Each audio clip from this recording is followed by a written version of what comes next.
Hindi pa ramdam sa Ilocos Sur ang bagsik ng Bagyong Lando pero mahigpit na nilang binabantayan ang lagay ng dagat. May ulat on the spot si June Veneracion. Partner, magandang tanghali sa iyo dyan. Dito sa aming kinatatayuan dito sa bayan ng Santa Ilocos Sur ay kalmado pa naman ang dagat. Pero sa isang bayan, partner, na aming binisita kanina ay ramdam na ang dahan-dahang pagsungit ng panahon. Lumalaki na ang mga alon sa isang coastal barangay sa bayan ng Kawayan. Ito ang unang napansin ng mga residente pagising nila kaninang umaga. Pero kapag masama raw talaga ang panahon, nasanay na ang mga residente na makita ang abot bubong ng bahay na nasa tabing dagat, ang tilamsik ng alon.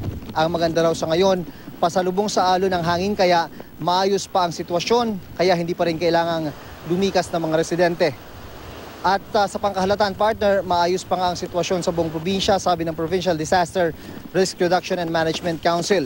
73 pamilya pa lang sa ngayon ang inilikas bilang bahagi ng preemptive evacuation. Nakadeploy na rin sa mga kritikal na munisipyo at barangay ang mga rescue units. On standby na rin ang mga dump truck na gagamitin sa paglikas sa mga residente papunta sa mga evacuation center sa buong probinsya. At yan ang latest mula rito sa Santa Ilocos Sur. Balik sa partner.